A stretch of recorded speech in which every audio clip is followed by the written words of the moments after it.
Allora, alla domanda come mai sono 2 secondi più lento di quelli davanti, subito mi viene da pensare, vabbè, è un problema di setup.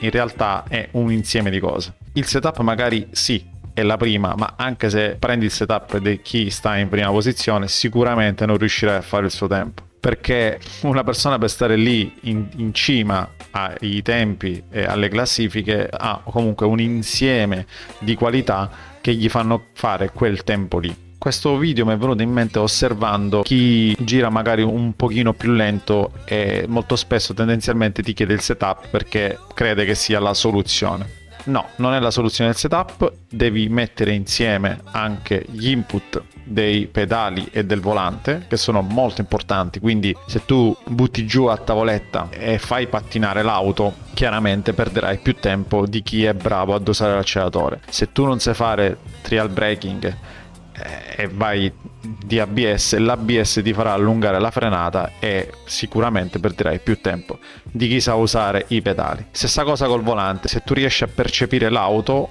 puoi direzionarla in modo tale che non perda trazione, sfruttare al massimo la frenata senza perdere il posteriore e quant'altro. Però una cosa che ho notato che è un po' un errore comune quando vai a guardarti i replay è che il problema grosso sta nella percezione dell'auto. Mi spiego meglio. Chi guida non sa esattamente dove sono le ruote e di conseguenza fa poi errori di traiettoria. Intanto qua c'è il solito guanto touch che non manca mai. Quindi lasciamo un attimo da parte setup e input del volante e dei pedali, che magari poi ci arriveremo un'altra volta, ma andiamo a guardare la cosa più semplice, la percezione dell'auto. Quindi abbassiamo il volume perché non ci serve. Tra l'altro, ragazzi, scaricatevi questa applicazione per Windows che si chiama Ear Trumpet, che è un mixer di gestione volume facili, e così non impazzite ogni volta a regolarvi il volume tra il videogame e, per dire, Discord.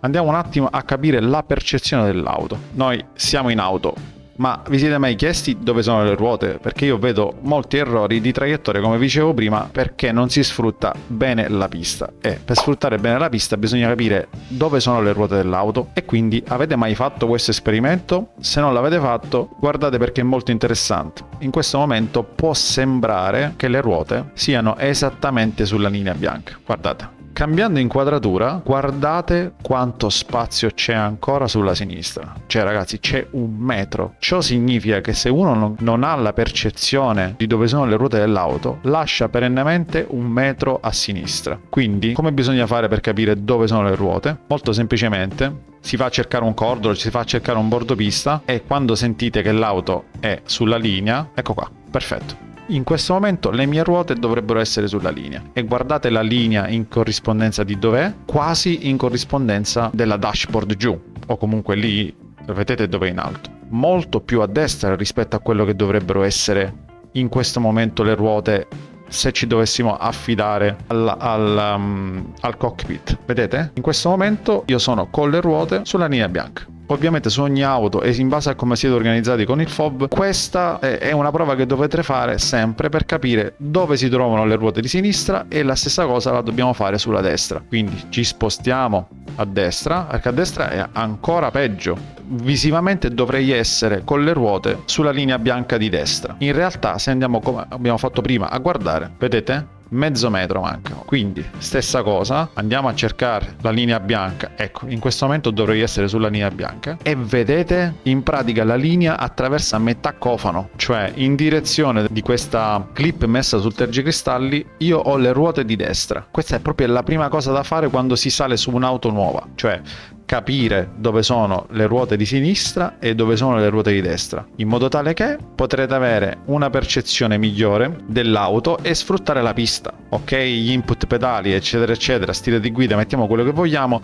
ma se tu giri con 1 metro di pista in meno a sinistra e 1 metro di pista in meno a destra, sicuramente i 3 secondi non li prendi per il setup.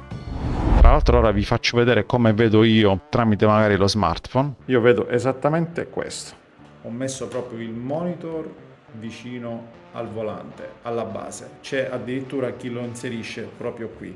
Io ho cercato di ricreare quello che vedrei normalmente nella mia auto. Questa è una questione di percezione intanto da quello che vedono i miei occhi al monitor. Il polso deve stare sopra il volante, col braccio dritto e il volante in teoria deve stare in direzione del collo. È leggermente inclinato verso l'alto, vedete?